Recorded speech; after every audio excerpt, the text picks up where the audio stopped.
Estamos no ar? Tudo certo? Então, gente, boa noite para vocês que estão aqui e para quem está acompanhando a gente no Facebook. Meu nome é Rodrigo Rocha. Eu sou um dos sócios do Conversa, é um coletivo de comunicação que atua aqui em Brasília há um pouco mais de um ano.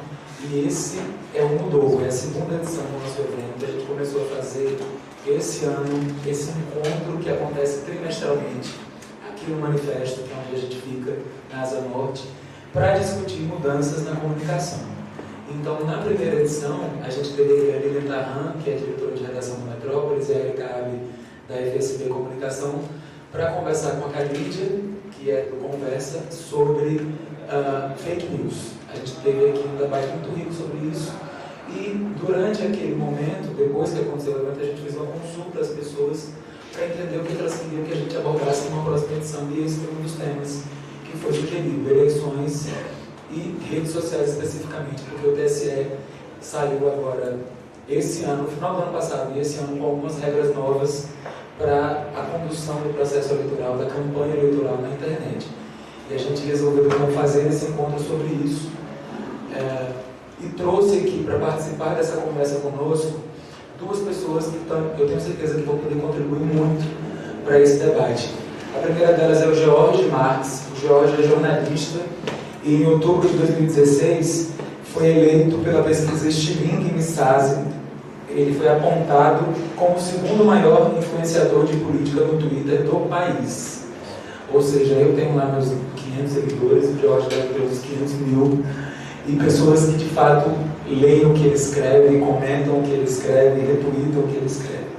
Além de jornalista, ele tem formação em relações públicas e, fora o trabalho em reportagem, pelo qual ele já foi inclusive indicado ao Prêmio Comunix no ano de 2017, ele é especializado em comunicação pública e em comunicação política. Trabalhou no Intercept Brasil e também no Metrópolis. Então, é uma pessoa extremamente qualificada para falar sobre o tema de hoje. Eu vou, antes de introduzir o nosso segundo participante, passar a palavra para o Jorge para ele fazer a sua saudação inicial. Obrigado, Rodrigo, pelo convite. Uma boa noite a todos. Nessa minha fala inicial, acho que a gente tem alguns questionamentos importantes, porque primeiro entender que fase eleitoral e que fase política nós estamos. Hoje, é 10 de julho, a gente já está numa fase de pré-campanha. A gente está nessa fase onde os partidos, onde os possíveis candidatos, eles estão nessa fase aqui de diálogo, eles estão numa fase de conversa, exatamente entender para onde que vai essas alianças. E nessa fase, que a gente vai explicar daqui a pouco como que está a questão das redes sociais, dos movimentos políticos, dos políticos nesses ambientes digitais, a gente vai perceber que ainda está numa fase inicial da campanha. Não pode nem oficialmente dizer que está em campanha, porque até a mini-reforma eleitoral de 2017 alterou um pouco essa questão do início da campanha, que antes era 45 dias e agora passou para 35 dias. Mas falar desse momento de pré-campanha, acho que a gente tem que focar hoje, no dia 10, e isso, a partir do começo de agosto, a gente já vai começar a vislumbrar um outro cenário onde já vai se aproximar o início da campanha eleitoral de fato. Só que nesse momento que a gente está agora, o momento central das redes sociais, elas já estão no momento de fervilhando.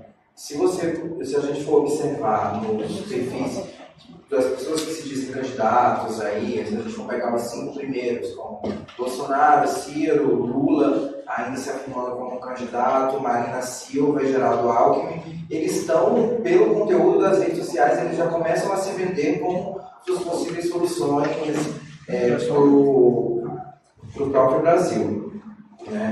Mas por que hoje, nessa discussão que a gente vai ter sobre redes sociais, elas são realmente importantes, elas vão ter uma equiparação de alcance e de importância para mudar o voto, como a TV hoje ainda muda? Eu acho que nesse diálogo que a gente vai ter hoje, a gente vai conseguir avançar em algumas dessas questões. Obrigado, Jorge. E aí a gente apresenta agora o nosso segundo convidado, meu xará, também é Rodrigo, Antônio Rodrigo Machado. Eu sou Rodrigo Antônio, para quem não sabe. Então, de repente vai rolar uma confusão aí, mas fiquem atentos. O Rodrigo é advogado, é especialista em direito público, mestrando em Direito Administrativo e atua nessa área do Direito Administrativo e também Direito Constitucional, Penal e Parlamentar. Ou seja, mais um convidado que tem realmente tudo a ver com o tema que a gente escolheu aqui. Rodrigo, bem-vindo. Por favor, seus comentários iniciais. Primeiramente, queria agradecer o convite. Não sei se está dando microfonia, mas para mim é um prazer enorme. Nós estamos aqui para falar basicamente de um princípio constitucional que é a liberdade de expressão e como o princípio constitucional deve ser garantido em detrimento de qualquer tipo de censura, mas precisamos também falar de quais são os limites dessa liberdade de expressão. Então eu acho que o ponto que nós precisaríamos tratar ao dialogar entre o direito eleitoral e as redes sociais é quais são os limites para a liberdade de expressão durante a propaganda eleitoral. Acho que o foco do ponto de vista jurídico é esse. De que maneira nós podemos utilizar as redes sociais para aprofundar um debate político de qualidade, mas, ao mesmo tempo, como isso vai resultar num processo democrático com mais eficiência na transmissão das ideias políticas ao eleitor e não com a difusão, por exemplo, das fake news e não com a difusão de posicionamentos políticos falsos que muitas vezes não conseguem atingir um número determinado de pessoas, mas através de ferramentas de manipulação, aquele político demonstra algum grau de inserção social que de fato ele não tem. Ótimo. Então vocês já viram aí que tem muito pano para manga, a gente vai conseguir discutir bastante coisa. Eu tenho aqui apenas 45 tópicos, mentira, mas uns 10 assim, para a gente passar e tentar trazer para vocês o máximo de informação. Eu vou começar pedindo licença para fazer aqui uma leitura pequena do que é essa cartilha que o TSE lançou para falar sobre propaganda eleitoral, o que pode e o que não pode. Eu separei um trechinho dela para a gente poder destacar aqui para vocês aquilo que o próprio TSE considera mais relevante nessas mudanças. Então, entre as alterações promovidas, há uma que modifica radicalmente o marketing político na internet, em especial nas redes sociais. O TSE reconhece que as campanhas online tendem a ser cada vez mais decisivas, especialmente após o fim das doações de pessoas jurídicas a candidatos. O que isso na prática pode significar? Que a gente vai ter na TV e no rádio um investimento que não será mais tão grandioso como era antigamente, porque as doações não são mais tão volumosas quanto antes, e a gente pode ter um aporte de recursos nas redes sociais ainda maior, considerando que elas são mais assertivas, ou seja, eu consigo definir melhor com quem eu estou conversando e para quem eu estou falando. Elas são um canal de escuta mais preciso, porque eu consigo reagir e interagir com as pessoas em tempo real e saber o que elas pensam sobre o que eu estou dizendo. E elas são mais baratas proporcionalmente também, além de deter mais a atenção das pessoas, porque enquanto você está na rede social, você está na rede social. Você não liga a TV, você não liga o Facebook e vai cozinhar, como você faz com a televisão. Você, quando está lendo o Facebook, você está lendo, você para e olha o celular. Se você vai ver um vídeo ou alguma coisa assim, tudo bem, você até se distrai, mas no geral, a sua atenção é muito mais concentrada na rede social. Então, é um investimento realmente mais interessante. E aí, dentro dessas regras que o TSE trouxe, o que é que pode? Pode. Plataformas online, ou seja, você pode ter o site do candidato, do partido, da coligação. Você pode mandar mensagem eletrônica para endereços que sejam cadastrados gratuitamente, ou seja, não dá para comprar e-mail nem banco de dados, e sim receber um cadastro gratuito, desde que você ofereça, inclusive, a opção de descadastro. Você pode fazer blog, rede social e sites de mensagens instantâneas com conteúdo produzido pelo próprio candidato, partido ou coligação. O que isso significa? Você vai precisar prestar conta de que todo o conteúdo que saiu com o seu nome foi feito por você, e que você não pode usar terceiros para divulgar as suas mensagens e pagar a terceiros para fazer isso. Em relação ao que é proibido propaganda eleitoral, mesmo que gratuita, em sites de pessoas jurídicas, ou seja, empresas, propaganda eleitoral em sites oficiais ou hospedados pelos órgãos da administração pública. O GDF, inclusive, já anunciou que vai parar com todas as suas redes sociais, se eu não me engano, a partir da semana que vem, está tudo fora do ar já. E é proibido também a venda de cadastros eletrônicos menor do que os recursos gastos em 2014, que estavam na faixa de quase 6 bilhões. Então a gente tem aí uma queda bem significativa, se a gente for pensar numa campanha presidencial, nas campanhas majoritárias, e pensar, vamos focar numa campanha presidencial a nível de Brasil. Se antes a disposição de recursos estava em quase 6 bi, agora a gente está em quase 2, até a distribuição desses recursos dentro dos próprios partidos vai ter que ter alguma fila, né? Alguém vai receber mais, alguém vai receber menos, né? E qual vai ser o impacto disso na política? A gente tem um impacto onde, se tem pouco recurso, o partido a primeira coisa que ele vai fazer, ele vai querer que aquele pouco dinheiro que tem, ele seja um dinheiro rentável, né? Ele não vai querer gastar dinheiro com candidatura que não tenha alguma chance de aprovação, ou alguma chance de que ele atinja um número mínimo, porque além do fundão que foi criado lá em 2017, tem uma cláusula de barreira que já vai ser colocada em prática, né, nessa eleição. Se eu não me engano, Rodrigo, acho que é 1,2% ou 1,5%. Não tenho essa certeza do percentual. Mas ainda assim, eu acredito que, com base nos dados eleitorais do ano passado, né, das votações por partidos, cerca de 7 a 8 partidos podem ficar de fora, podem não ter mais representantes no Congresso Nacional. Isso do ponto de vista de uma governabilidade, do presidencialismo de coalizão, da qual a gente tem instalado no país, pode ser benéfico, mas aí a gente tem que ver como que isso vai se dar.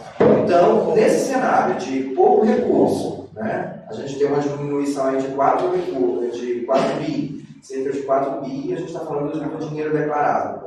Com o TSE arbitrando, né, no início desse ano, ainda quando eu trabalhava como repórter de política no Intercept, eu fui cobrir uma reunião que estava ocorrendo no TSE, no Tribunal Superior Eleitoral, sobre um grupo que foi formado por representantes de mídia, representantes da sociedade civil, e esses representantes de mídia aí foram representantes do Facebook, do Twitter, que tinha acabado de estourar aquele escândalo nos Estados Unidos, daquela empresa que teria espionado americanos e favorecido a campanha do Donald Trump, né? E lá, a nossa preocupação dos jornalistas que estavam cobrindo essa reunião do TSE, é como que o TSE vai fiscalizar o que é a fake news, né? Quando a gente for pensar como que o TSE ou o Estado brasileiro vai se impor como censor no meio de uma campanha eleitoral e dizer esse conteúdo fica e esse conteúdo não fica. No momento que ele faz isso, ele está dizendo, ele vai estar atuando numa postura de censor mesmo, de conteúdo. É esse o tipo de permissão que a gente quer dar a um agente do Estado em meio a uma campanha eleitoral. Esse foi o primeiro questionamento que a gente, né, começou a refletir. Ainda falando das redes sociais, já que a gente está vendo uma pulverização tão grande de notícias falsas, que a gente já não começa, tem até um termo novo que é a deep fake news, que a gente já não consegue mais identificar o que é realidade e o que é mentira. É um aprimoramento da fake news, né, onde você já consegue ter ferramentas, exatamente ferramentas que criam situações onde eles pegam um pouco da sua voz e conseguem reproduzir qualquer outro diálogo imitando a sua voz, né? Já equipamentos com dispositivos que podem fazer reconhecimento facial, ele pega uma foto sua, pega uma outra pessoa falando, digitaliza tudo aquilo e coloca. Então, o TSE vai ter um desafio extremamente importante para saber como que vai ser controlado essa campanha, que vai ter um foco muito maior do que a de 2014 nas redes sociais agora. E principalmente, como que ele vai atuar em relação a essa suposta censura de conteúdo. Quem serão censurados? Blogueiros, um veículo de uma grande imprensa, sabe? A retirada de conteúdo de um blog, digamos aqui de Brasília, ok. Vão também tirar um conteúdo de um grande jornal, da Folha, do Estadão, de algum outro desses? Como que vai se dar? Quem vai decidir?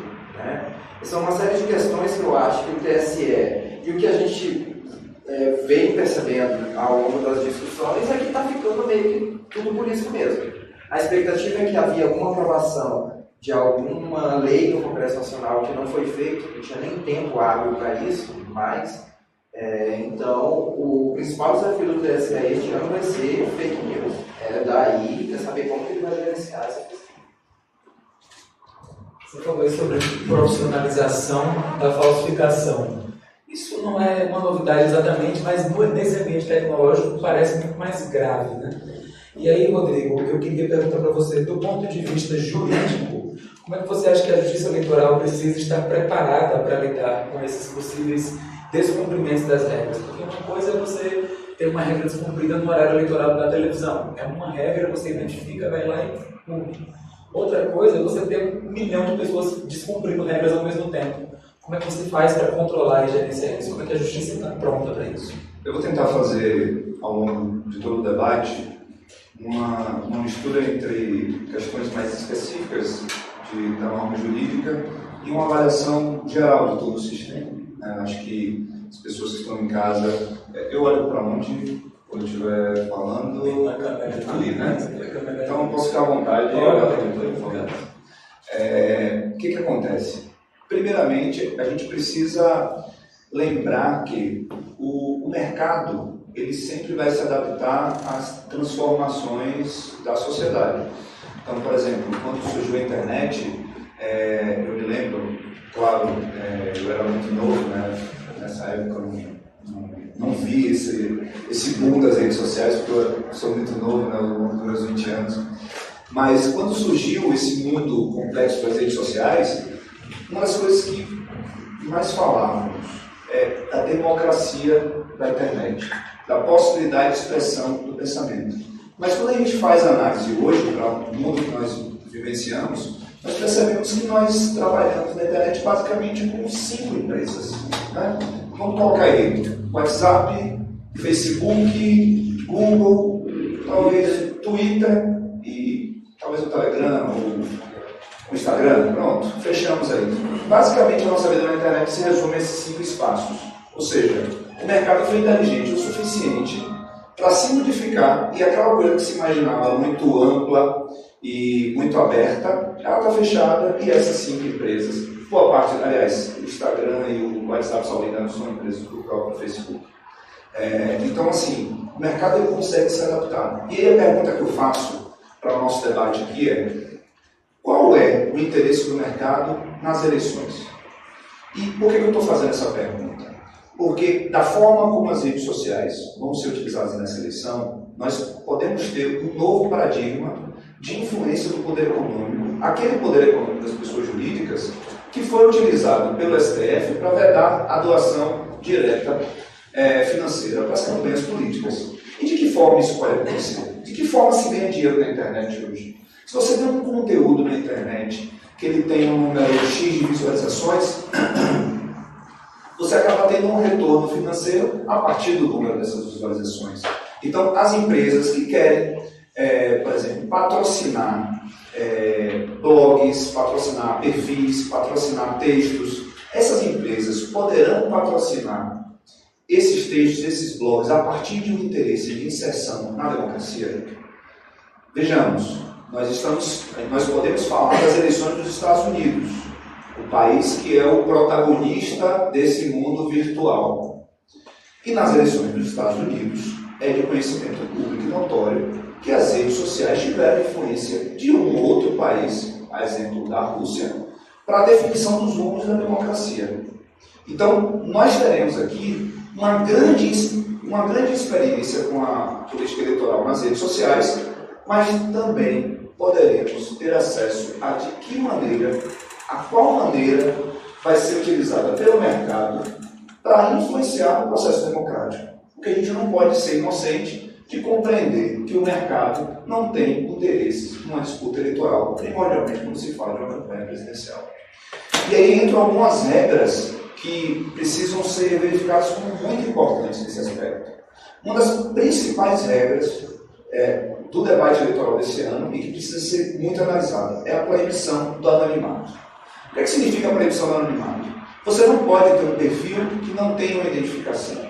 Se você se utiliza de um perfil para fazer propaganda eleitoral, por exemplo, um perfil chamado perfil fake, o provedor ele terá a responsabilidade em relação a esse perfil, prioritariamente, a partir da notificação por parte da Justiça Eleitoral. E aí eu entro basicamente na pergunta e no tema desse início do nosso debate. A Justiça Eleitoral ela já tem diversos mecanismos para vedar, para proibir, para coibir a propaganda irregular. Então você tem a representação por parte do candidato, da coligação, do partido político. Todo cidadão, ele é um fiscal das eleições. Então todos os TRS, eles têm campo dentro do seu próprio site eletrônico para que o cidadão ele vá até lá e faça a denúncia. Esse cidadão pode fazer isso por escrito para o Ministério Público Eleitoral, Público Federal, Ministério Público Estadual. Ele pode fazer isso diretamente ao TRE, que isso vai ser levado para o Ministério Público entendendo que ali há uma irregularidade, ele vai tomar todas as medidas legais cabíveis. A quem cabe a decisão se uma propaganda é irregular ou não? Ao juiz eleitoral.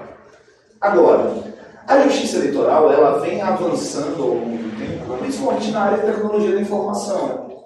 Mas, ainda assim, para uma campanha nacional, será que nós teremos servidores, estrutura e magistrados suficientemente preparados, em número também suficiente, proporcional, para atender todas essas demandas? Acho pouco provável. Na velocidade que as coisas acontecem. Ainda mais na velocidade. Em 2014, por exemplo, no dia da eleição, salvo engano, surgiu no WhatsApp uma corrente de informações de que um cidadão que estava sendo investigado na Lava Jato tinha sido envenenado dentro do hospital a mando de um dos candidatos, no caso uma candidata, né, a denúncia foi feita dentro de uma corrente do WhatsApp. Quais seriam as chances da Justiça Eleitoral conseguir vedar isso numa rede social, na verdade, num aplicativo de mensagem eletrônica como o WhatsApp? Então, eu diria que o desafio da Justiça Eleitoral é gritante. Por exemplo, a Lei 13.488, ela trata muito da responsabilidade dos provedores ao serem notificados. E aí eu pergunto, eu não tenho conhecimento tecnológico suficiente para isso, então eu vou fazer uma pergunta mesmo, não retórica. Como o WhatsApp poderá ser responsabilizado por uma corrente de fake news que se iniciar no dia da eleição, ou um dia antes da eleição, ou no começo da eleição? Como a Justiça Eleitoral vai notificar o WhatsApp? Através de uma decisão judicial, um papel assinado. O WhatsApp recebeu aquela intimação. Existem meios, a partir do sistema do próprio WhatsApp, para vedar a difusão dessa notícia? Sem quebra de sigilo, eu entendo que não. E será que ele pode mandar a notificação judicial via o WhatsApp? Estou brincando, gente, mas é uma coisa muito séria, assim. A gente não tem, pelo que eu percebo, outra maneira de lidar com esse assunto a não ser a autorregulação. Por exemplo, esse caso que você mencionou, eu soube e vi o desmentido na imprensa. A imprensa talvez seja mais ágil para desfazer esses mal-entendidos que tomam grandes proporções do que o TSE. Obviamente que a imprensa não vai punir, mas ela pelo menos vai alertar as pessoas. E aí tem esse misto de interesse comercial, interesse empresarial que você abordou, como que o George mencionou antes, que são as questões relacionadas à censura e quem toma conta do quê. Eu não tenho nenhuma expectativa de que a gente vai sair daqui com todas as respostas, mas quero sair com todas as perguntas possíveis e imagináveis que a gente puder fazer. Avançando aqui na nossa discussão, entre essas novas regras, há 5 que são as definidas pelo TSE e 3 com as quais eu escolhi trabalhar um pouco mais profundamente, porque eu acho que são mais relevantes para esse momento que a gente está vivendo. Eles falam lá sobre o impulsionamento de conteúdo nas redes sociais e em outras plataformas. Eles falam sobre o controle de gastos nas campanhas, que é um tema muito similar ao que acontece no meio offline, não há nada de muito novo em relação a isso. Falam sobre a proibição do uso de perfis falsos e robôs, aí sim, a gente entra numa celeuma muito específica do ambiente digital. É um tema sobre o qual a gente vai tratar aqui. A responsabilização pela remoção desse conteúdo, ou seja, ele foi postado, ele circulou, tem que tirar, e agora como fazer isso? E por fim, o direito de resposta pelo mesmo caminho por onde o conteúdo foi postado. Isso é também algo que no ambiente offline a gente tem todo dia pedidos de resposta. Então, 3 temas que eu acho que a gente pode aprofundar aqui: impulsionamento, proibição do uso de robôs e perfis falsos e responsabilização pela remoção do conteúdo. Então, a gente começa com o tema impulsionamento. Ele está permitido desde que seja feito antes da data da eleição. E ele pode, inclusive, continuar durante o dia da eleição, ao contrário do que acontecem com as outras campanhas, com as outros formatos de campanha. A televisão não pode, o rádio não pode, a boca de urna não pode. Mas o que for impulsionado no Facebook, no Instagram e até o que for anunciado no Google, permanece lá. Então, você acredita, Rodrigo, que manter essa propaganda no ambiente online, no dia da eleição, pode trazer algum impacto para o resultado da eleição? De que maneira? Isso seria uma nova versão da boca de urna? Primeiramente, é importante duas regras básicas. A primeira delas é vedada a utilização de propaganda paga na internet. Ponto. Essa é a regra geral. O impulsionamento é uma exceção. Agora, é uma exceção bastante relevante, tendo em vista que o impulsionamento é hoje a forma de você atingir o maior número de usuários dentro da internet. Então, eu diria que essa regra ela é uma regra bacana, vai ajudar muito a difusão das ideias políticas de cada um dos candidatos. No entanto, tem um princípio no direito eleitoral que é a igualdade de condições. Então, nesse aspecto, nós teremos aí uma grande possibilidade de distinção entre as candidaturas.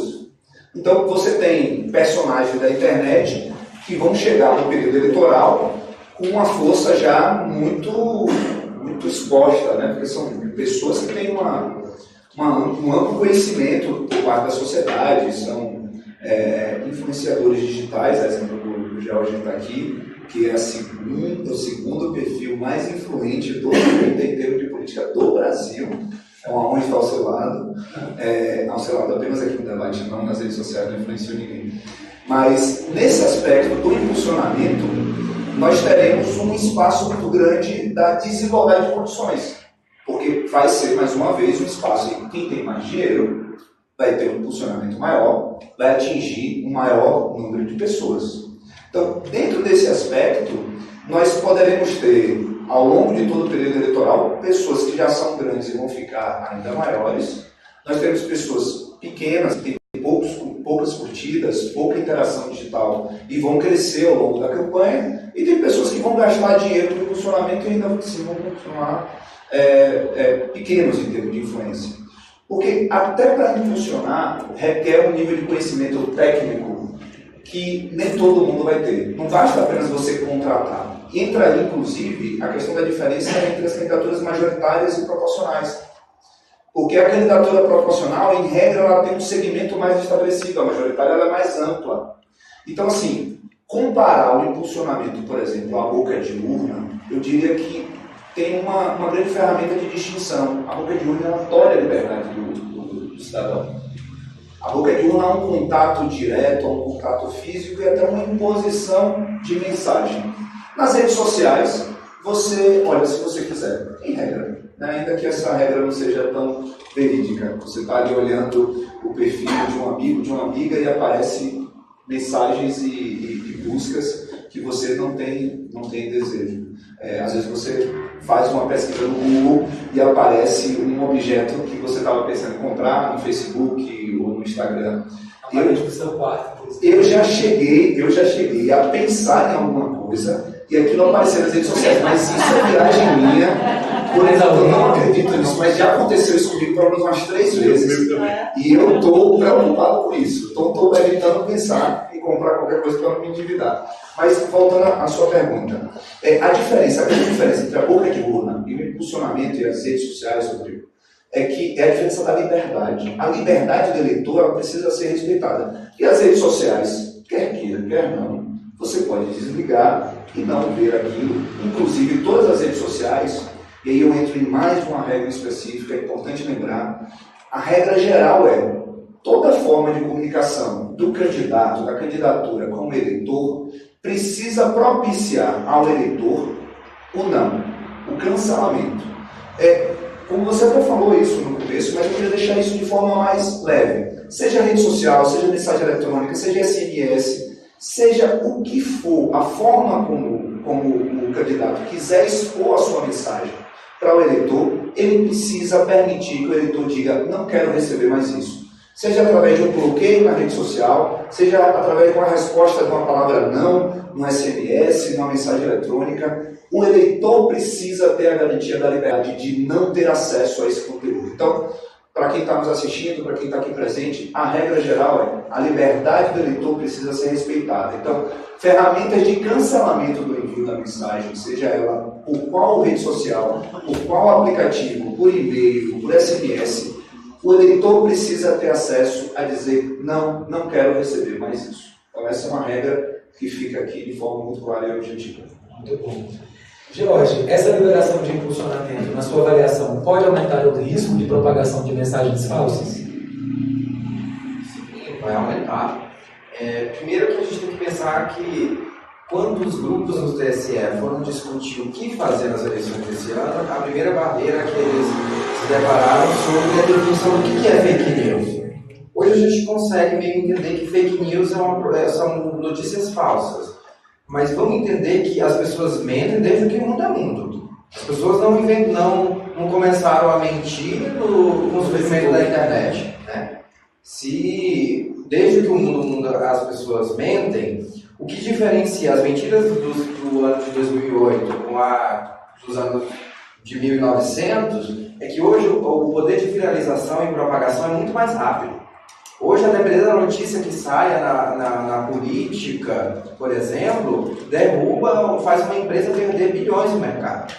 No dia 17 de maio, que foi o de 2017, que foi um dia emblemático para o governo Temer, que foi quando foi divulgado pelo Jornal Globo que ele tinha sido grampeado junto com o senador Aécio nas conversas do Jaburu. O dia seguinte aquela hecatombe que saiu de notícias, a bolsa, sabe, nos primeiros 10 minutos já tinha caído 10%, teve que fechar, né, teve que parar as negociações, porque o poder de propagação nas redes sociais, naquele dia a gente já estava monitorando, era uma notícia atrás da outra, ninguém sabia mais o que era verdade e o que era mentira. Né? Então, as ferramentas digitais, o poder de uma internet é esse poder de autoviralização das coisas. A depender do conteúdo que esteja ali, ele pode ser utilizado para o bem, como já foi falado aqui, ou para o mal. E se você tem, no meio de uma campanha eleitoral, uma permissão de impulsionamento de postagens, né, você vai ter pessoas que não vão estar comprometidas, né, com as fake news, mas vai ter gente que vai querer se aproveitar de criar alguma artimanha ali para tentar burlar o sistema. Né? Existem várias teorias que as pessoas só burlam o sistema enquanto que elas vão ter oportunidades, né? Quanto mais tiverem a possibilidade de crime, a prática de crime vem nessa constância. Elas vão sempre procurar alguma brecha para fazer alguma irregularidade. Aí é que a gente volta na questão. Aumenta o risco? Aumenta. Só que o próprio Facebook ele já vem meio que se comprometendo a receber essas denúncias e atuar de uma forma mais incisiva. Tanto para que diminua essa questão das fake news. E vamos citar um exemplo recente na época do assassinato da vereadora Marielle Franco, né? Começou a se divulgar no Facebook notícias horrorosas, que ela era casada com um traficante bebê, que tinha recebido dinheiro. Exato, sabe? Que tinha sido engravidou dele, de um traficante aos 16 anos. O próprio MBL, que é o Movimento Brasil Livre, postou uma notícia dessa, né? Que era uma chamada para isso, acho que era ceticismo político. Vários usuários naquele momento começaram a fazer denúncias e o próprio Facebook removeu a publicação, tirou o ceticismo político do ar, ou seja, ele atuou em algumas frentes para evitar que aquela propagação de notícia falsa continuasse. Mas aí quando você vai ver o post, quando eu fui ver, o post já tinha 30 mil compartilhamentos. Imagina a imagem de uma pessoa que sabe, 30 mil compartilhamentos você já perdeu. Você já perdeu completamente o controle, né, da internet. Às vezes aquilo dali vira um print, já vai pelo WhatsApp e aí acabou mesmo. Né? Então, é mais uma preocupação para o TSE, eu acho que é uma preocupação para a própria democracia. Porque se a gente tem grupos econômicos, grupos políticos interessados em assumir o poder, porque com a Lava Jato a gente tem um entendimento muito claro. Quem está dentro quer ficar e quem está fora quer entrar. E as vagas continuam as mesmas, as vagas não aumentaram nem para um lado nem para o outro. Então, nessas fases e fases da Lava Jato, a gente tem uma fase que começa dia 1º de janeiro de 2019. Vem uma nova fase da operação, que é para pegar aqueles que vão perder o foro privilegiado e vão deixar, que vão perder esse foro. O primeiro que vai ser pego aí vai ser o atual presidente. Todos os indícios, todos os relatórios da Polícia Federal, sabe, o Ministério Público, o próprio Supremo Tribunal Federal, na figura do ministro Barroso, que é o relator dos casos dele, das investigações do Porto de Santos, já deixou isso muito claro. Que essas pessoas que estão muito implicadas na Lava Jato, dia 1º de janeiro, se não tiverem um foro privilegiado, elas vão estar bem encrencadas. Porque aí o processo já desce para a primeira instância, onde a gente já viu que é uma instância normalmente muito mais ágil, muito mais rápida para a condenação, e elas vão estar com sérios problemas. Então, fechando essa questão da propagação de fake news, eu acredito que o impulsionamento pode favorecer, mas eu acredito também que o Facebook, aí ele vai, que normalmente, se o Facebook vê que você está impulsionando o conteúdo do fake news, ele pode retirar a sua conta ali por um tempo e até suspendê-la. Aí vai ficar a cargo e risco do candidato, né? Que no meio de uma candidatura, ou no meio de uma eleição, você ter a sua página suspensa porque promoveu fake news, né? Aí teria que decidir aí se foi proposital ou não. E por as questões da justiça ela identificaria, é um risco.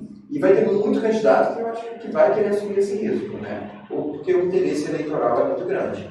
E reforça, quem está dentro quer continuar, e o pessoal que está fora, que está começando a se enrolar também, quer entrar para o sistema. Porque às vezes é um sistema que ora protege, mas também é um sistema que já não está exposto, que exatamente fica exposto.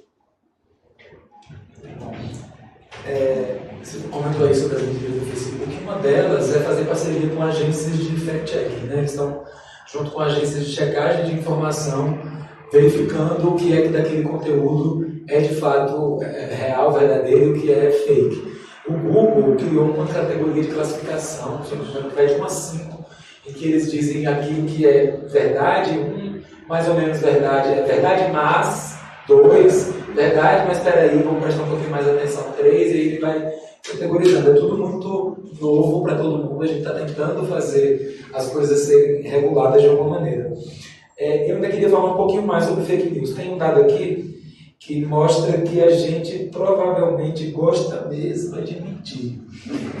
Uma mensagem falsa tem 70% mais chances de ser retransmitida do que uma verdadeira, segundo um estudo realizado pelo MIT, o Instituto de Tecnologia de Massachusetts, MIT na sigla em inglês, que é uma instituição reconhecida mundialmente pela qualidade dos cursos de exatas e das áreas vinculadas à tecnologia.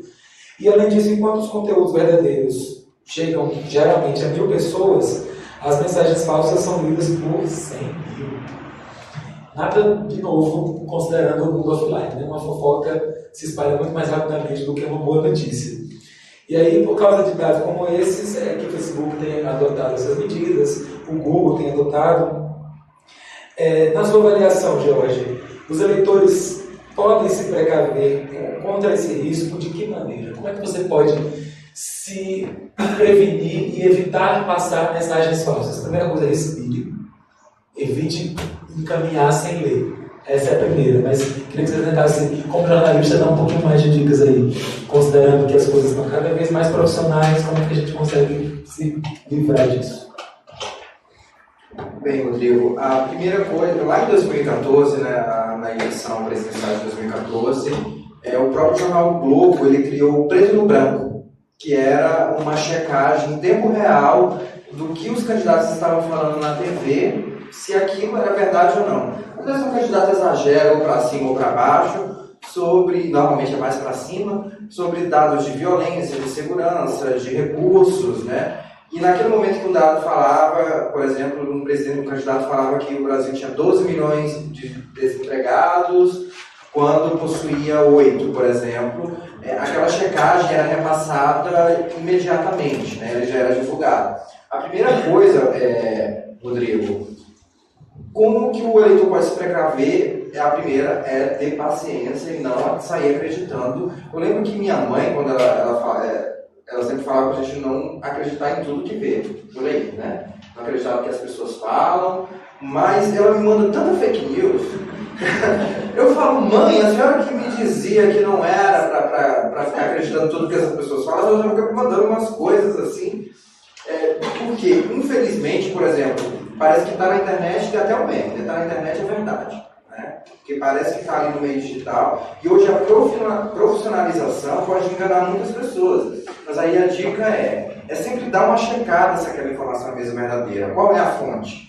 Tem fonte de notícia? Porque às vezes é uma construção assim meio imagética, né? Segundo o fulano de tal, que ninguém sabe quem é, uma fonte com acesso a isso, a aquilo, sabe? Às vezes vem um link para um site que você não conhece, sabe? Que não tem credibilidade. Às vezes, por mais que seja um site, é sempre bom a gente discutir, fazer uma nova pesquisa, mas como a gente já viu os dados, né? A mensagem falsa ou fake news, ele é compartilhado 10 vezes mais do que a mensagem verdadeira. Né? A gente já viu vários casos onde viraliza-se, por exemplo, a fake news, e aí quando vem a contra-resposta já não tem mais o alcance, você já passou por uma outra notícia, e aí vai, nessa engenharia de produção de notícias fakes. Então, na prática, não repassar, se tiver dúvida, não repassar, buscar checar em outras fontes, sabe? Nunca ter apenas uma fonte de informação, sabe? Às vezes a gente ter múltiplas fontes de informação ajuda até a pessoa se embasar melhor. E se tiver na dúvida, é melhor não repassar. Na dúvida, é melhor não passar aquele conteúdo para frente. E já tem pesquisas sinalizando que de todas essas redes sociais aí, dessas 5 principais que a gente falou, é no WhatsApp, nos grupos da família, onde ocorre a maior propagação de notícias fake news. Então a gente tem um problema de dentro de casa mesmo, né? Não que seja um problema dentro de casa, mas é um problema que, como a gente já falou aqui, as pessoas mentem, sabe? Tem gente que mente o dia inteiro, enfim. Mas é tudo uma questão de saber qual é o impacto do que aquilo vai ter. A gente vai entrar agora numa campanha, oficialmente, né, numa campanha, a gente já está em pré-campanha, desde quando o Brasil perdeu, sexta-feira passada, a gente começou ali, depois do jogo já a campanha. Não à toa que o domingo já foi um domingo quente aí, né, tentando tirar o Lula da cadeia. Por quê? A gente está em campanha. Então as pessoas, elas vão querer se aproveitar, ou pelo bem ou pelo mal. Infelizmente, né, aí eu acho que cabe a nós, ao cidadão, ao brasileiro, ficar atento a essas possíveis checagens, sabe? Nunca checar. O bom da imprensa, aí a gente fala da imprensa como um ponto positivo, ela tem técnicas de checagem que garantem a apuração da notícia. Né? É um processo de ouvir o outro lado, nas redações que eu já passei, a gente checa uma vez, 2, 3, depois que a matéria está pronta, o editor lê, ele faz aquela checagem dele, manda pra gente, é um vai e volta. Então, não é puxando a sardinha da imprensa, mas ela tem técnicas de checagem que trazem a veracidade mais próxima do real da notícia. Né? Então, é por isso que preocupa quando a gente vê um órgão do Estado tentando inserir alguma postura de censura, né, em relação ao conteúdo e como que isso se daria. Né? Às vezes a gente tem uma produção jornalística, nessa engenharia da notícia, alguma checagem inexata. Mas você pode ter o direito de resposta. Né? Você pode acionar a justiça pelo direito de resposta e pedir uma reparação tamanho ao dano. Né? A gente tem alguns casos aí de capas de revistas que vieram daquele tamanho, eles deram uma resposta, né, proporcionalmente inferior, às vezes num canto ali, a justiça foi lá e falou, não, tem que colocar exatamente o tamanho devido. Então, para nós que vamos estar aí, expostos às fake news nas redes sociais, fazer sempre essa checagem e buscar fontes confiáveis de notícia. Diminuir um pouco a ânsia de ser a fonte de informação da família é um bom começo. Eu lembro que na edição passada, não sei se foi a Deida, se foi a Érica, que disse que o ativismo que você pode fazer mais relevante é na sua casa, é com sua avó, com seus primos, de fato é uma coisa para a gente considerar. Rodrigo, se eu identifiquei que uma notícia é falsa e eu quero tomar alguma atitude enquanto cidadão, o que eu faço? A primeira coisa durante o período eleitoral, nós temos mecanismos muito simples e muito fáceis de realizar esse tipo de denúncia. Né? Como eu falei até anteriormente, os próprios sites dos tribunais regionais eleitorais eles vão ter espaços exatamente para esse tipo de representação. Então, qualquer cidadão vai poder entrar no site do TRE do seu estado, no caso aqui também do Distrito Federal, e fazer essa indicação. O que acontece? Aí entra um ponto bastante sensível. Como você vai identificar esse conteúdo? E aí eu acho que eu entro num aspecto de grande modificação dessas eleições. Candidatos, coligações e partidos vão precisar ter uma estrutura de tecnologia da informação muito mais avançada do que em outros pleitos eleitorais. Nós estamos falando agora de uma disputa eleitoral muito forte, muito firme dentro das redes sociais. Então, por exemplo, como você vai investigar a origem daquela primeira postagem? Qual o perfil? Como fazer a investigação dessa cadeia de compartilhamentos? Porque, por exemplo, eu monto um texto, a minha prima pode compartilhar esse texto, e aí as pessoas que forem olhar o compartilhamento vão achar essa cadeia. Mas e se eu monto o texto e a minha prima, ela copia o texto, cola no perfil dela, e uma outra pessoa cola no perfil dela, e isso vai sendo compartilhado em diversas ramificações diferentes. Então, profissionais específicos para lidar com redes sociais, principalmente nas grandes campanhas, vão precisar estar atentos para a identificação dessa origem, porque é essa origem que muitas vezes vai garantir a remoção do conteúdo a partir do provedor. Então, é uma regra bem específica que vai render muita controvérsia, a responsabilização dos provedores, seja de uma rede social, seja de um aplicativo, seja de um site, porque se o provedor ele tiver acesso a essa informação que é explicitamente inverídica, ele será responsabilizado ou não. E aí entra a questão da responsabilização eleitoral, mas nós temos também a responsabilização civil e até a responsabilização criminal. Vale lembrar que, independente das penas, das multas e até mesmo de uma eventual ação destinada à perda do mandato do candidato, se você planta uma notícia destinada a ultrajar a imagem de alguém, você pode estar incorrendo em injúria ou difamação. Se você atribui um fato típico, se você atribui um crime a um candidato, independente das consequências eleitorais, nós estamos falando aí da jurisdição criminal também.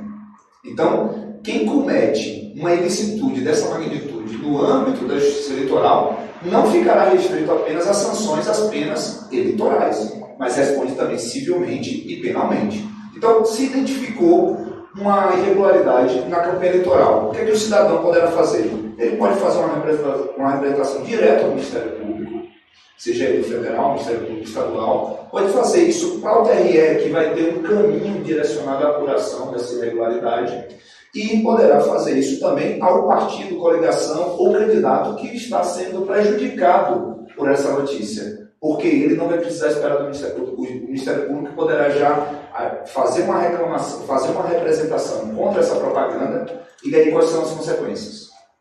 Primeiro, o responsável poderá pagar uma multa e responder civil ou penalmente. Né? Se for um candidato, uma coligação, um partido político, isso poderá ter um resultado extremamente nocivo para ele no curso do período eleitoral. Se isso for feito num veículo de comunicação do candidato, do partido, da coligação, esse instrumento de comunicação poderá inclusive ser suspenso. E aí, o tempo de suspensão vai depender da extensão do dano.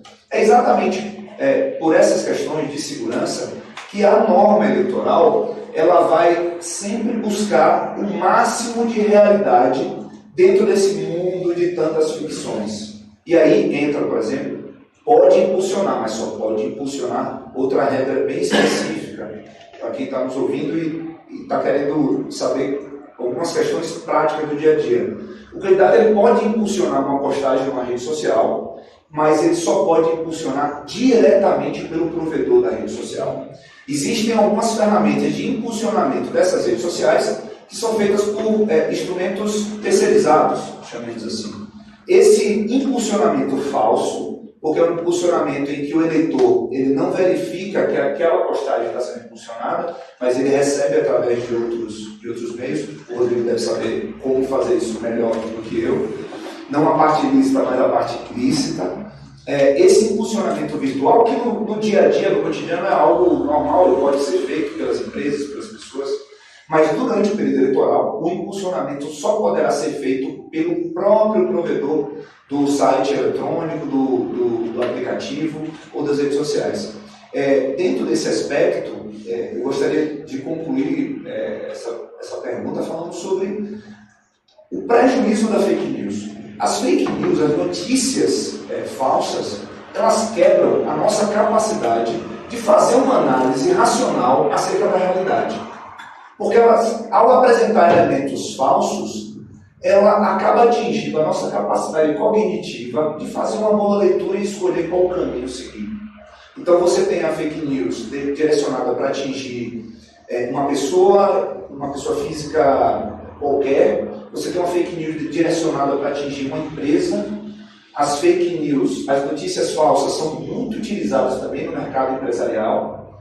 E você tem também as fake news direcionadas a atingir uma pessoa do seu convívio pessoal, seja uma ex-namorada, um ex-namorado, um adversário, um inimigo, um professor. E, no caso das fake news, também utilizadas durante o período eleitoral. Você tem um objetivo político, você tem um objetivo financeiro e você pode ter até, inclusive, um objetivo econômico individual. O que significa isso? Já que as fake news elas têm tanta divulgação assim, eu vou ter um retorno financeiro maior para a minha página, para o meu blog, porque as pessoas gostam mesmo de ver sangue. As pessoas não gostam de ver aquela notícia chata. Para que verdade? Se eu posso verificar aqui, entrar no site, que o João casou com um cachorro na lua na semana passada. Essa notícia é tão escabrosa que muitas vezes aquilo dali chama tanta atenção. O sensacionalista, sem fazer muita propaganda, aliás, até merece a propaganda, faz sucesso exatamente porque eles deixam claro que ali é um site de notícias falsas, então isso não engana ninguém. Mas todos os títulos sensacionalistas, eles são tão escabrosos que eles acabam chamando atenção exatamente para isso. Olha, não engana quase ninguém, viu? Tem gente que ainda lê e fala, mas que exatamente, é verdade. Essa coisa das fake news, o Jorge falou sobre a avó, a mãe. Eu tive uma conversa com meu pai sobre esse assunto, muito séria, porque as redes sociais surgiram e todas aquelas pessoas que nós considerávamos que são pessoas de nossa referência, a gente teve que ensinar tudo no começo. Pai, não passa esse tipo de notícia. Já pelo título é tão estranho que você precisa colocar em dúvida a veracidade dessa notícia. Então, é difícil, mas eu acho que nós estamos vivendo um período ainda de imaturidade no convívio com as redes sociais e vamos evoluir muito ainda ao longo do tempo. Muito bom. O Tribunal Superior Eleitoral criou, na tentativa de trazer a sociedade mais para perto desse debate, um conselho consultivo sobre internet e eleições, cujas atribuições são pesquisar, analisar e formular ações em relação a questões emergentes, como essa que a gente trouxe agora, que são as notícias falsas. O conselho é composto por 11 integrantes e ele tem membros da Justiça Eleitoral, do Governo Federal, do Exército Brasileiro e da sociedade civil, para desenvolver pesquisa e estudos sobre regras eleitorais e influência da internet, especialmente as fake news e os robôs, para opinar sobre as matérias que a presidência do tribunal submete à avaliação e para propor ações e metas voltadas ao aperfeiçoamento dessas regras que a gente está discutindo aqui. Jorge, você acredita que a composição do Conselho atende a essas necessidades de representatividade social? Você conhece alguma experiência similar? O que você pensa sobre esse assunto? Quando eu fui ao TSE acompanhar essa reunião dos representantes do Conselho, a gente sentiu falta de representantes da sociedade civil, apesar de que lá tinha gente do Ministério Público Eleitoral, a Safernet, tinha várias outras organizações, mas a preocupação central era que postura o governo ia assumir mediante ao identificar uma questão de notícia falsa. Né? Nesse cenário, lá estava até equilibrado a questão da representação, apesar de que o próprio Twitter, por exemplo, que foi um dos que foram chamados a atenção, como que ele iria contribuir para que não, sabe, a questão da diminuição de robôs, de perfis falsos, que eles iam trazer de prático, né, que era a nossa dúvida. Porque até na descrição vamos promover um estudo, vamos, sabe, discutir, ia fazer uma alteração no meio. Isso já era ali, foi por volta de março, né, mais ou menos, essa última reunião. Tiveram outra, nessa reunião da qual eu participei era março. E eles ainda estavam discutindo para uma eleição que agora em outubro, tá? Pelo Twitter, eu estava vendo que já começou a agir e eu tinha percebido uma diminuição do número de seguidores porque eles cancelaram no último mês 70 milhões de robôs, de contas de perfis falsos na rede. O próprio Facebook também, tem mais ou menos algumas semanas, eles cancelaram alguns dos aplicativos que ajudavam no compartilhamento de notícias falsas dentro da própria plataforma.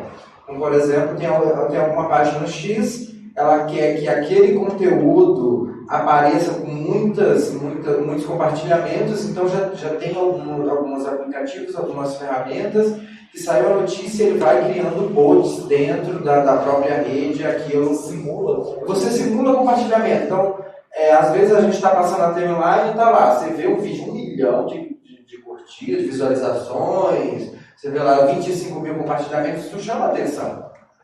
A gente é chamado para existir, por exemplo, abrindo um parênteses, a questão da teoria do voto. Normalmente a gente vota no primeiro ou no segundo candidato. Exatamente porque não quer, às vezes, muitas pessoas não votam tipo, no terceiro ou no quarto, que ele acredita, porque pensa que se votar vai perder o voto. Ou seja, que o voto dele vai ser jogado no lixo porque já sabe que a pessoa não vai ganhar ou não tem chance. Então, você cria, dentro dessa lógica da internet, para chamar a atenção do usuário pelo número específico. Aí você camufla essa realidade. É isso que, às vezes, a internet a gente não consegue meio distinguir se aquele número é real ou é um número produzido de forma fake news. Né? Dentro dessa experiência do TSE, existiam outros países do mundo que passaram por esse mesmo problema que nós, e eles tentaram interferir da mínima forma possível em relação ao conteúdo. E não dava ao Estado ou ao representante do país esse papel de censor muito forte. Porque aí você acaba... É muito complicado, no meio do processo eleitoral, você ter alguém, o Estado, com um peso muito forte. E eu reforço isso assim, por diversas vezes, porque isso é uma questão que ficou muito assim... muito vaga, né? A gente tem a questão da liberdade de expressão, que é uma preocupação muito latente da sociedade brasileira, mas também tem que ter a questão da responsabilização, né?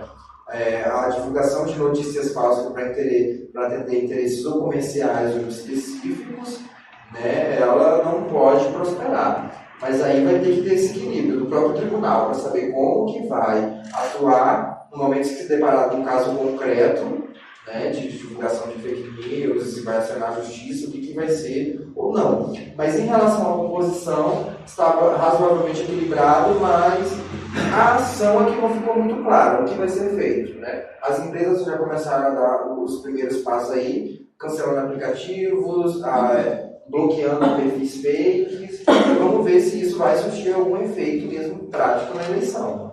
Né? E daqui a mais ou menos aí, no máximo 90 dias, a gente já vai estar indo votar. Obrigado, Jorge.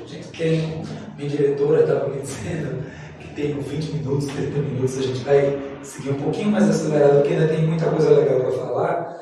E aí, para a gente fechar essa questão do conselho, Rodrigo, você acredita que ele é capaz de introduzir mudanças reais ou é uma medida mais apaziguadora para dizer, ok, temos um conselho, vamos consultá-lo e tudo bem? Essa questão das redes sociais é algo que ainda é muito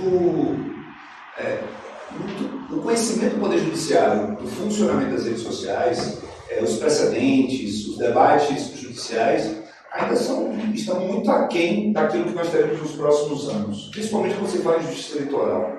Então, o Poder Judiciário se abrir para ouvir a sociedade civil organizada, aliás, a sociedade civil como um todo, a organizada e até mesmo a desorganizada sobre esse assunto, é algo que traz elementos positivos. Agora, temos visto críticas de que esse conselho não funcionou tanto assim, né? Não teve as reuniões que deveriam ter, não ouviu tantas pessoas que deveria ouvir. Então, nesse aspecto, não basta apenas o marketing da democracia do Poder Judiciário estar se abrindo para ouvir especialistas.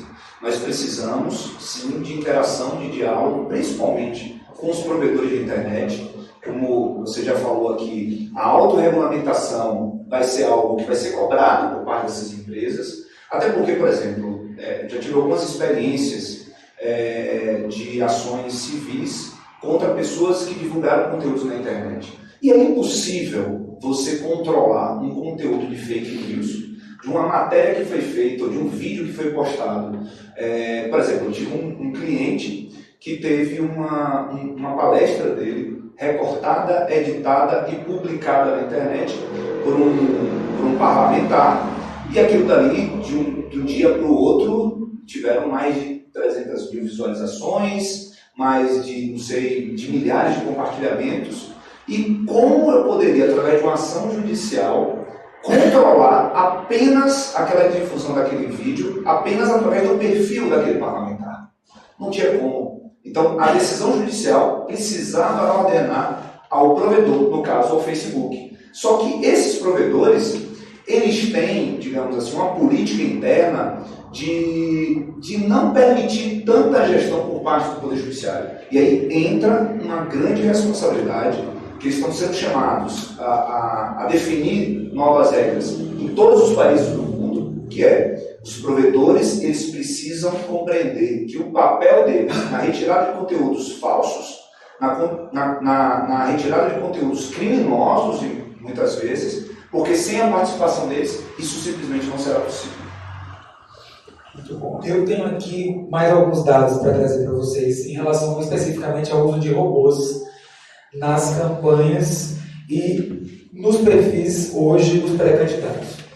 Uma pesquisa do Instituto Internet Lab concluiu que, em média, 37,4% dos perfis que seguem os candidatos à presidência no Twitter são robôs. Quase 40% deles. Eles é o que a gente chama de bots, né? São esses robôs que compartilham conteúdo automaticamente, que interagem, que dão respostas padrão, que podem ser usados de uma maneira legal. A gente faz isso aqui, por exemplo, numa conta de Instagram, em que você segue e a conta automaticamente ele dá uma resposta: olá, fulano, seja bem-vindo. Isso é ok, mas eles podem ser usados de outras formas.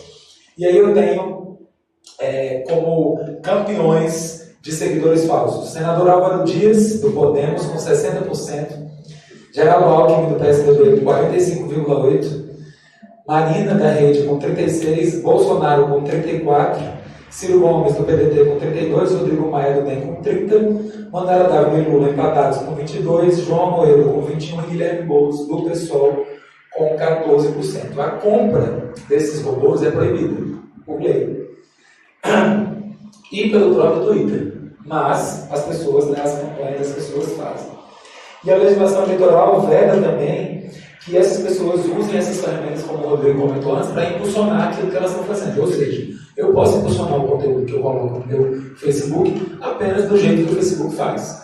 Eu posso contratar outras ferramentas para trazer o meu conteúdo para os primeiros lugares. Nesse levantamento do Internet Lab e outros estudos apontam que o Brasil tem a 8ª maior população de robôs do mundo. Não é pouca coisa. Então, aí mesmo para você, Rodrigo, mesmo com a proibição de contratar as ferramentas, as campanhas podem encontrar outros meios de fazer isso extraoficialmente. Você já falou sobre isso aqui, mas eu queria que você resgatasse essa sua avaliação. É possível combater o uso indevido e ilegal da tecnologia? Eu acho que nessas eleições nós vamos precisar muito da própria estrutura e a fiscalização dos candidatos. Esse é um princípio eleitoral, né? Que o pleito ele possa ter o seu curso autofiscalizado, que um candidato fiscalize o outro. Então, mecanismos de tecnologia da informação de um candidato poderão detectar a presença de robôs, a presença de uma irregularidade nessa propaganda eleitoral, e o candidato, ou a coligação, ou o partido que identificar essa irregularidade vai ter que fazer um relatório especificando, colocando as provas e levar isso para a Justiça Eleitoral. Então, eu diria que mais do que o Ministério Público, mais do que a polícia investigativa, né, porque essa função de combater crimes na internet é da polícia, Polícia Federal, Polícia Civil, e isso vai ser levado ao Ministério Público e pode resultar numa ação para cassação do mandato ou para cassação do diploma. Então, eu acho que o principal elemento de fiscalização vai ser a disputa entre os próprios candidatos. Nesse aspecto dos robôs, chama muito a atenção a ficção de uma tentativa de demonstração de poder. Muitas vezes isso não é feito diretamente pelo candidato, mas por grupos políticos que apoiam o candidato. Até porque pela lista que você passou aqui, qual é a fonte mesmo dessa A pesquisa do Instituto Internet Lab. Então, veja, o Internet Lab conseguiu demonstrar que há uma democracia para todas as forças ideológicas. Então, todas as forças ideológicas, em algum momento, vão se utilizar dessas ferramentas de ficção de poder na internet. A fiscalização durante o pleito eleitoral pode identificar e levar isso pronto para que a Justiça Eleitoral tenha provas para uma eventual condenação. Então, eu acho que mais do que a polícia investigativa, seja ela federal, seja ela civil, mais do que o próprio Poder Judiciário, a fiscalização entre os próprios candidatos é que vai trazer elementos suficientes para detectar essa irregularidade e eventual punição, seja ela pecuniária, a multa varia de 5 a 30 mil reais, e isso vai trazer também uma consequência negativa para a imagem da campanha. Eu queria trazer mais um ponto aqui específico de regra, que é a questão do impulsionamento. O impulsionamento ele pode ser feito pago por candidatos, coligações e partidos. Por pessoa física, não pode. Mas lembremos, é livre a expressão do pensamento e todo mundo aqui, toda pessoa física, vai poder fazer campanha nas suas redes sociais. Né? Lembremos, cada um vai poder dizer, vou votar em fulano, vou votar em ciclano, e vou poder expor meu ponto de vista, meu pensamento, o número do meu candidato. Isso é de liberdade sem limites. O que não vai poder essa pessoa física, deixando bem claro, é fazer o impulsionamento pago. Agora, a discussão sobre a regularidade das redes sociais é igual à discussão do doping no esporte. Eu acho que é um exemplo bem interessante. Enquanto os mecanismos antidoping estão evoluindo no número 4 ou 5, existem substâncias que podem ter sido utilizadas na Copa do Mundo agora, que só serão descobertas daqui a 10, 12 anos. Então, assim, por exemplo, não tem a permissão para que o candidato contrate pessoas físicas para que, em seus perfis pessoais, façam essa campanha. Como o judiciário vai fazer essa fiscalização? Olha que coisa difícil. Por exemplo, eu chego para João Pedro, que é um amigo, e peço para ele fazer uma campanha. Ele diz, eu queria ser contratado para isso. Ele está sendo contratado para a campanha eleitoral, para um exercício administrativo, para alguma função de cabo eleitoral dentro da campanha. Ele foi contratado e, obviamente, quem foi contratado para participar de uma campanha eleitoral, no seu perfil vai começar a fazer campanha para o candidato. Seria visto isso como uma contratação indireta? Outro ponto muito interessante, a liberdade de expressão é o direito de falar mal. Eu posso falar mal. Esse impulsionamento nas redes sociais poderá ser utilizado pelo candidato, coligação ou partido para falar mal do adversário.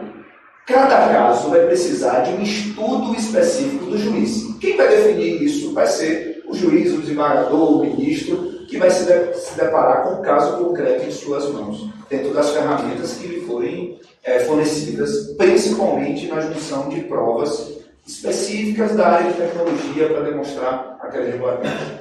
Sobre esse assunto especificamente de falar mal, tem um pedacinho que da Cativa talvez não consiga encontrar agora, em que elas posicionam, o TSE se posiciona dizendo que o candidato não tem liberdade de criar conteúdo sobre o outro, e sim de falar sobre si e dos seus projetos.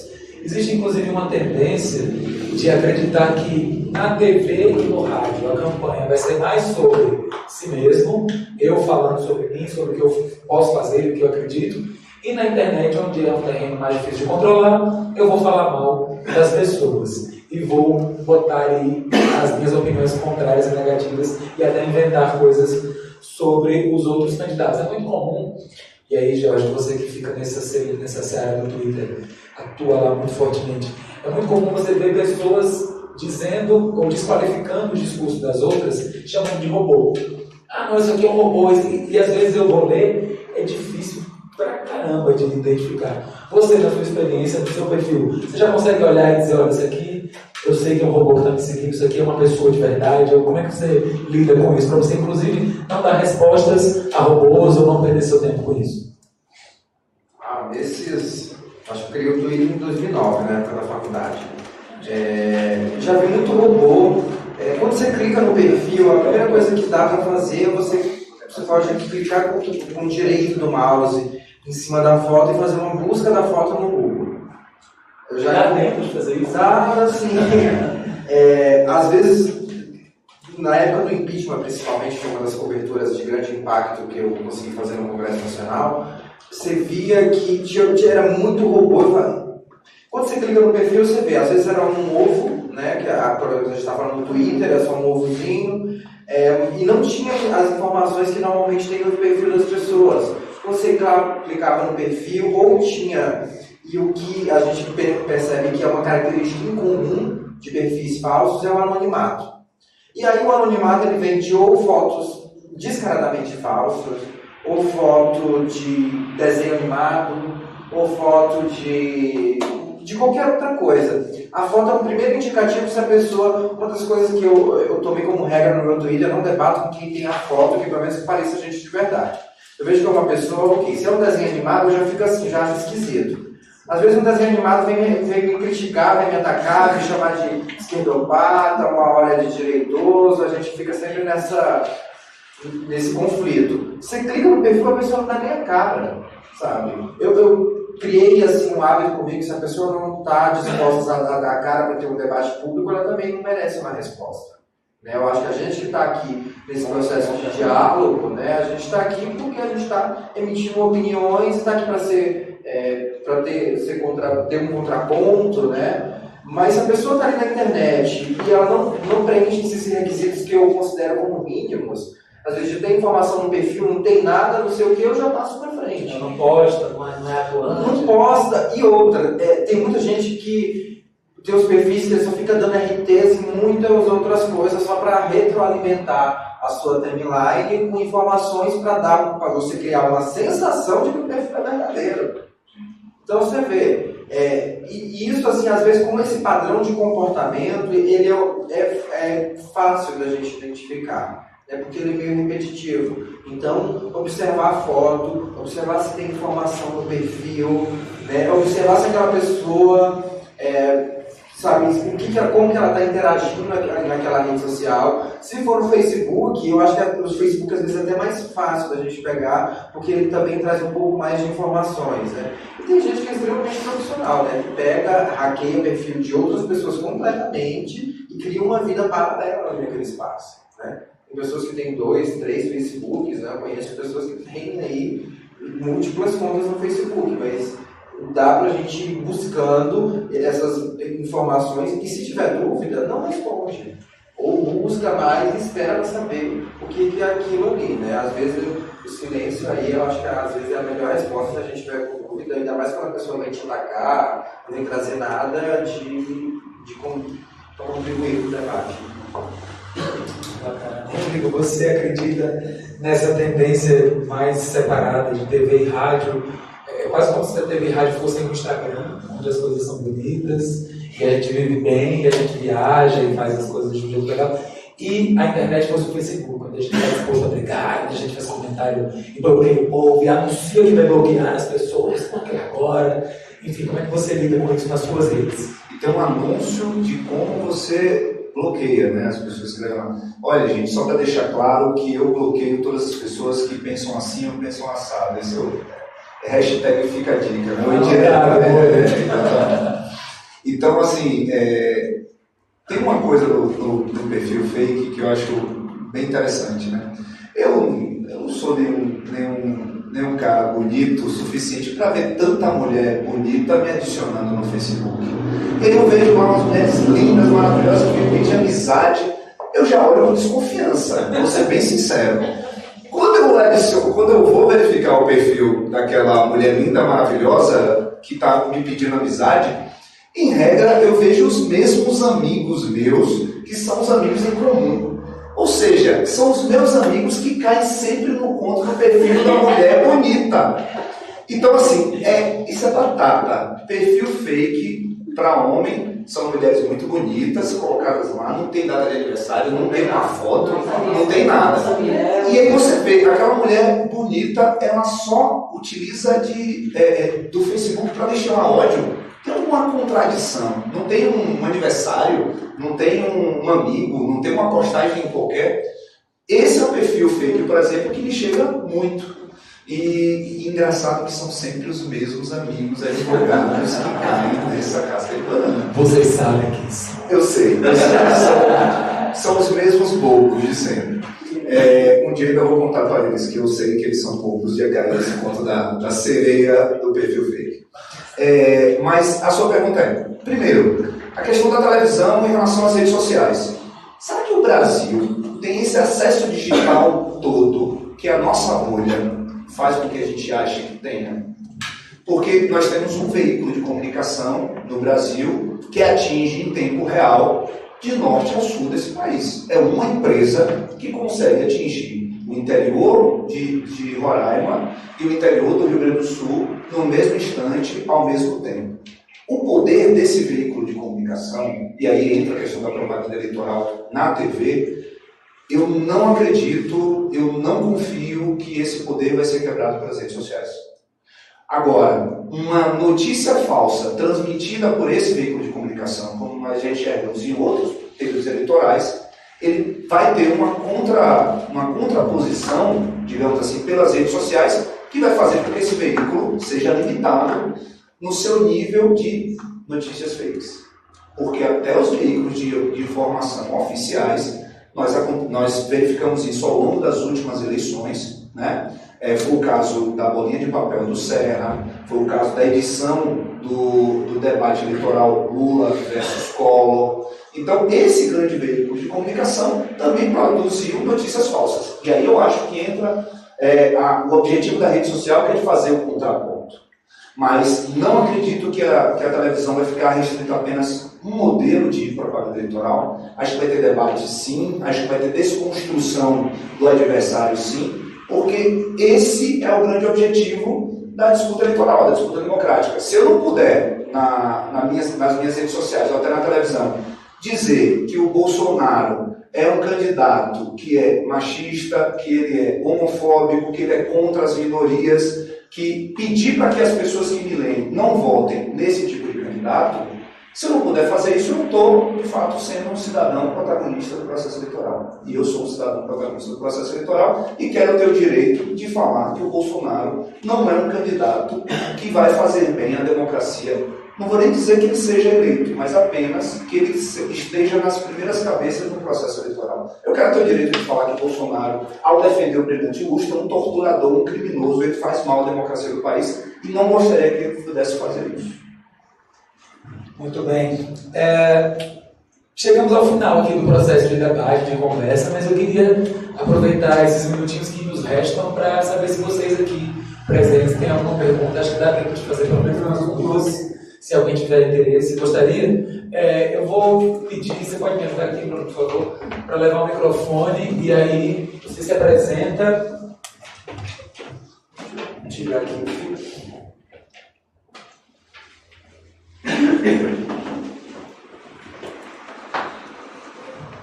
Meu nome é Fernando Tolentino, sou jornalista. Participo de campanhas eleitorais desde muito tempo. Primeiro eu queria fazer uma pergunta que eu acho que é simples, talvez a resposta seja só sim ou não, que é até que ponto o desmentido do fake ele é tão repetido quanto a mentira, quanto o fake. Hoje, por exemplo, eu vi um fake já para desmentido, né? E vi muita gente desmentindo. Eu presenciei o fato. no dia que ocorreu na posse do ministro Toffoli. Eu estava presente, achei muito bonito, porque boa parte do discurso dele foi sobre um irmão dele que estava presente, que tem síndrome de Down. E no final, eu me emocionei, chorei, eu estou chorando.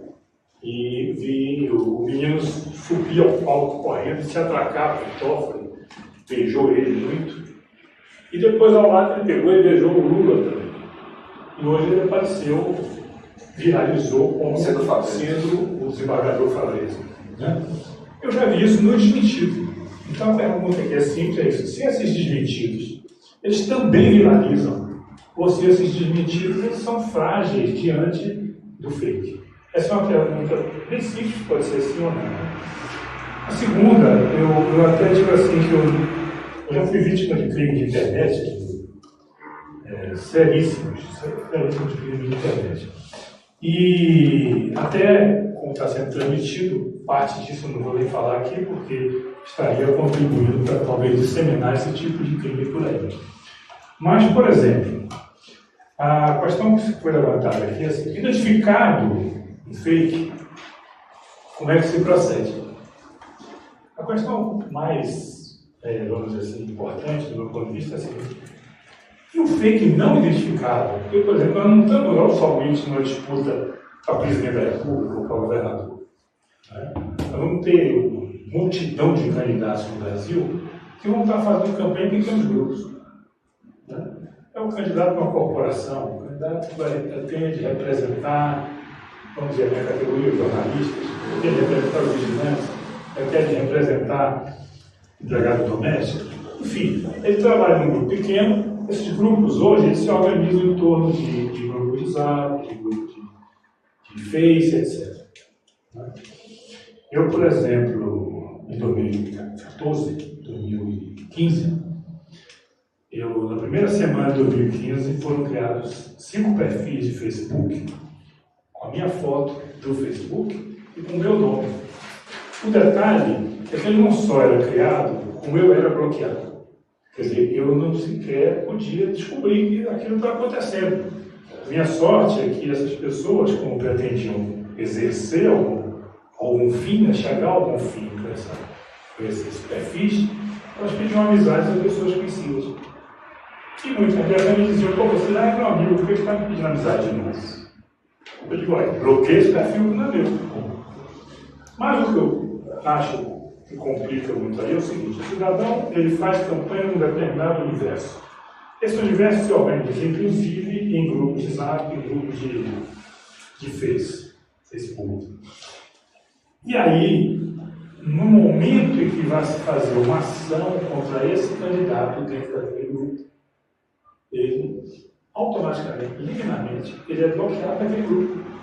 Então, é muito difícil ele identificar que ele está sendo injuriado, que ele está sendo caluniado naquele grupo, a não ser muito tempo depois, talvez, que uma pessoa daquele grupo procurá-lo e que, enfim, a imagem dele já está se dilapidando.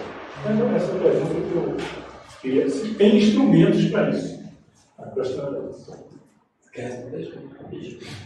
A primeira coisa que dá para fazer quando você identifica um perfil fake, ou seu, ou de qualquer outro, você pode denunciar. As denúncias no Twitter, elas têm respostas muito práticas, realmente eles respondem, desde o conteúdo inofensivo, caiu o conteúdo, eu vejo que eles dão mais uma balanceada, mas quando é contas falsas, eles realmente removem. Hoje tinha um amigo jornalista de São Paulo, ele identificou uma conta, estava divulgando em várias pessoas, e se você pedir, por exemplo, por um grupo de amigos, a ferramenta logo identifica e vê aquilo e consegue bloquear. Então é uma forma de você, sabe, buscar mais respostas e às vezes aí, se quiser entrar no processo da justiça para tentar descobrir e processar a pessoa, também é possível. Em relação a fake news, por exemplo, a fake news ocorre e vem a notícia verdadeira desmentindo. O desmentido quase não viraliza.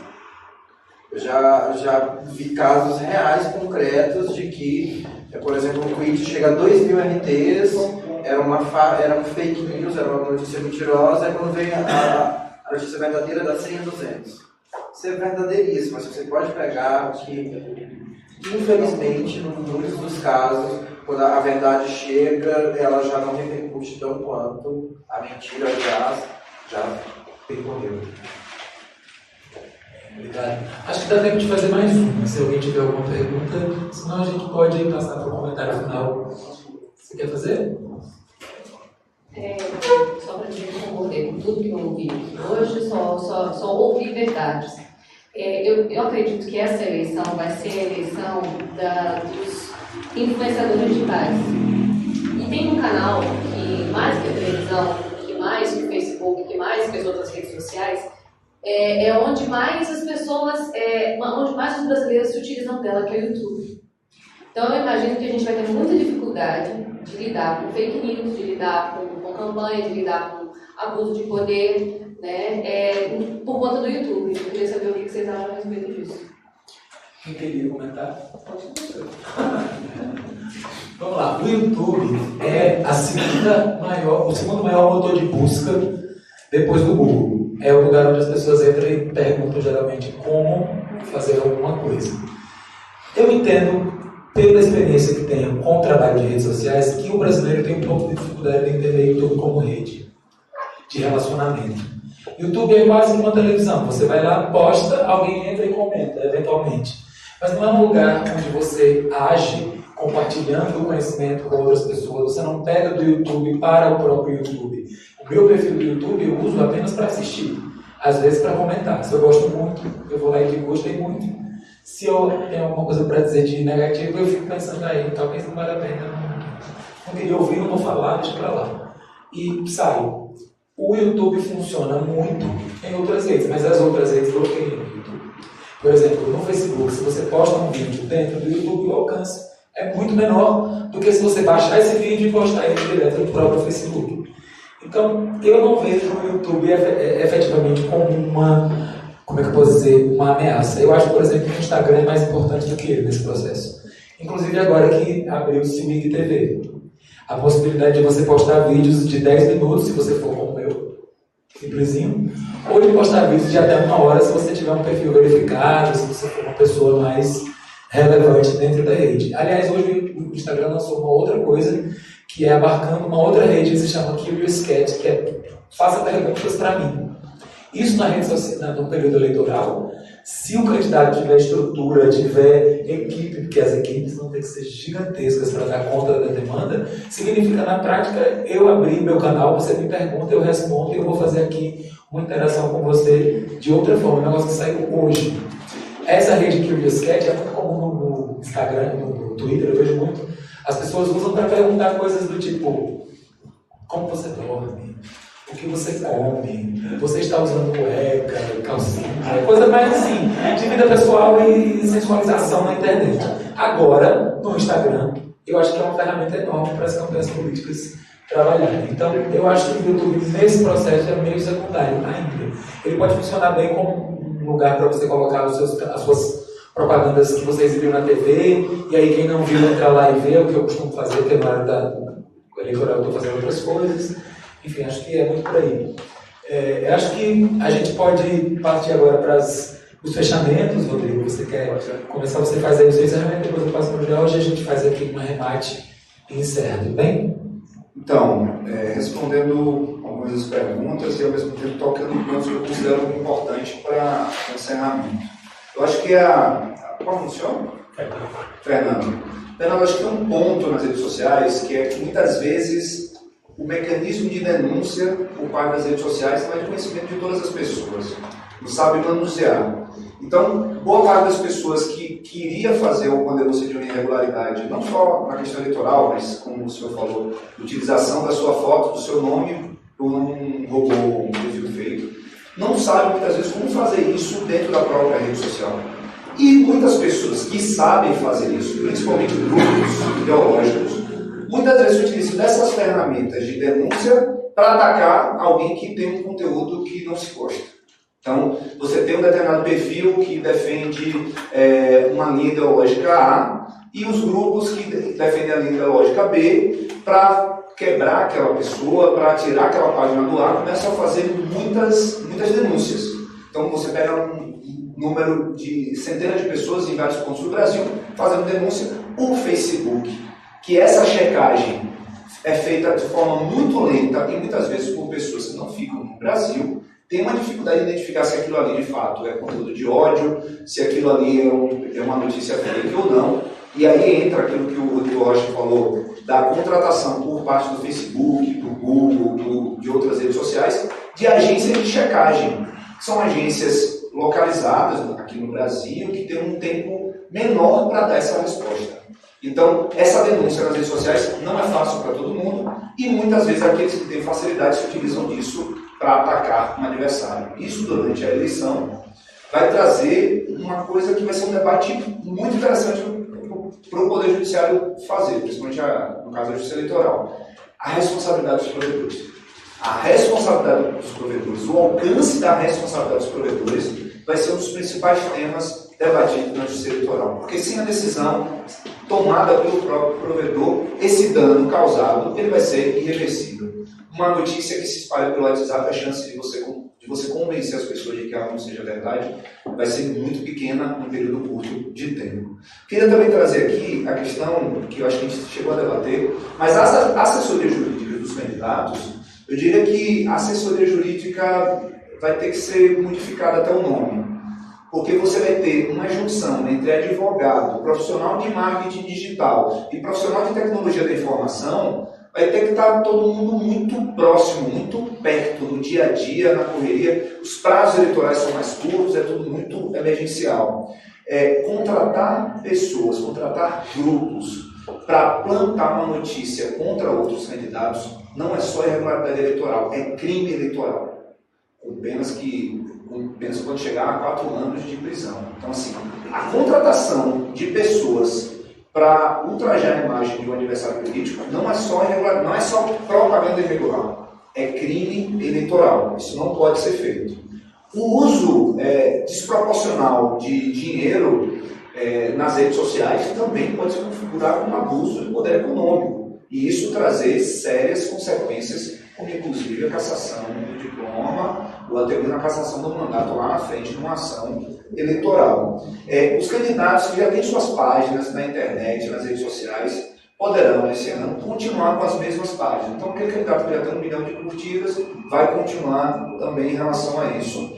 Um ponto que eu considero chave para, como nosso comandante aqui nos autorizou, mais do que dar respostas, a deixar perguntas, eu acho que o tema das eleições de 2018, o tema que vai ser debatido, além da responsabilidade dos provedores, eu vou chutar aqui que uma das questões mais controversas será o caso do abuso do poder religioso. O abuso do poder religioso, já temos várias decisões na Justiça Eleitoral sobre como se utilizar o pastor, o padre, o bispo, seja ele qual for a autoridade, esse pedido de votos para um candidato dentro da igreja, dentro do templo, ou ao lado do templo, independente do lugar, já vem recebendo decisões por parte do eleitoral que se trata de abuso religioso. Uma determinada igreja não pode nem de forma gratuita ceder o seu banco de dados para um determinado candidato ou partido. Mas nós temos diversas formas de exercício desse abuso do poder religioso e eu acho que esse será um dos grandes temas, tendo em vista que a bancada religiosa cresce a passos largos e hoje, com certeza, uma determinada religião, uma determinada igreja pode eleger diversos candidatos, inclusive a cargos majoritários. Então, eu vou dizer que, do ponto de vista da propaganda, responsabilidade dos provedores e abuso do poder religioso são os 2 pontos que eu deixo aqui como compromisso para a gente voltar a debater depois que nós passarmos pelo pleito. E agradecer demais a presença que está aqui ao lado de um jornalista que tem tanto conteúdo a passar na área política, um amigo querido de longa data, o Rodrigo Rocha. Quero agradecer a todo mundo aqui do Conversa e dizer que foi um prazer enorme fazer parte desse debate e espero receber um convite ano que vem para a gente discutir como foi o período eleitoral e saber se todas as minhas indagações aqui foram respondidas ou não. Muito obrigado a todos, foi um prazer estar aqui. Eu queria encerrar a minha fala com uma pergunta que eu fiz lá no início, se essas plataformas de redes sociais, Twitter, Facebook, Instagram, WhatsApp, elas são mais importantes que a TV? Aí eu vou trazer um dado aqui Teve um dado do Valor Econômico que mostrou que o número de contas no WhatsApp e no Facebook de 2013 para 2018, elas mais que dobraram. Por quê? Lá em 2013, o número de contas no WhatsApp eram 20 milhões e no Facebook era 61 milhões. Agora, em 2018, eles conseguiram mensurar que essas duas redes sociais, cada uma delas tem mais de 120 milhões de contas oficiais. Então, aí a gente já consegue entender a dimensão desse possível público que pode estar vulnerável, de certa forma, à mensagem no meio desse processo eleitoral. Então, é por isso que muitos dos candidatos agora, nesse momento de pré-campanha, estão buscando aumentar o número de seguidores nas suas redes sociais. A nível presidencial, hoje, o candidato que tem mais fãs no Facebook, por exemplo, é o Bolsonaro, com 5,3 milhões. Seguido pelo ex-presidente Lula, com 3 milhões e meio, aí vem Marina Silva, enfim, porque eles acreditam que ali vai ser um espaço exatamente de propagação desse conteúdo. Aí, em meio a essa questão a gente vê um cenário se formando de muita comunicação nas redes sociais, a gente vê que também pode ser uma oportunidade de trabalho. Eu, em diversos momentos da carreira, consegui oportunidades de trabalho nos meios digitais. Quer seja gerenciando conteúdos, quer seja na produção, quer seja auxiliando nas estratégias de comunicação, né? Porque o mercado hoje ele requer de nós profissionais de comunicação que a gente saiba um pouco de tudo. E saber um pouco de tudo ajuda quando você, por exemplo, está no meio de uma campanha eleitoral, né?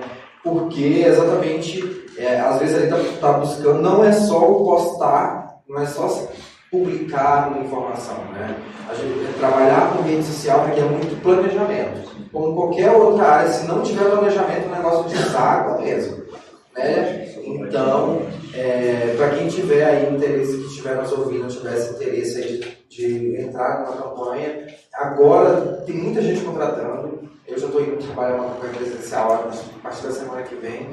Mas tem muita agência, tem muito mercado, desde para gerenciamento de conteúdo em rede social, desde para você colaborar em ações de redes sociais, gerenciamento de conteúdo, sabe? Tem que ter alguém para responder, porque um dos pontos importantes da rede social é essa proximidade de você construir relações, e se o político estiver ali só para falar de construir relações, ele não vai estar fazendo a essência da rede social.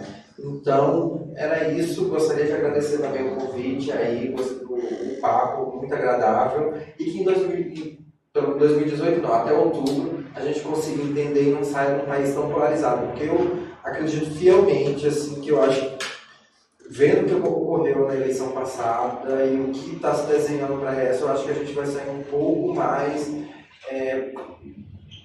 rachado. Eu acho que o país vai terminar o processo eleitoral, porque uma campanha, trabalhar com política é construção de imagem, desconstrução de imagem. Então, a gente não vai, os candidatos que estão aí, a forma que alguns vêm se apresentando, vai ser uma guerra. E eu espero, é assim que o país consiga, pelo menos, chegar em pé até outubro. Obrigado. Hoje eu tinha certeza que você ia fechar com uma mensagem de esperança, de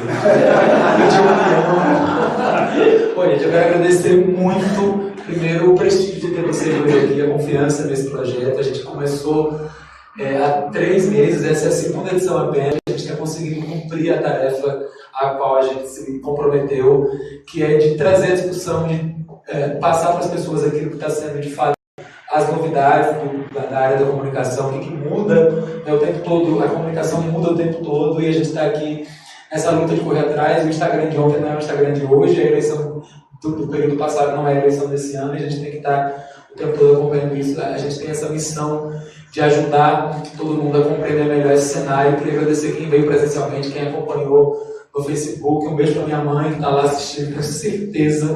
E deve ter dito lá: meu filho lindo, mãe, eu falo com você. Obrigado a todo mundo.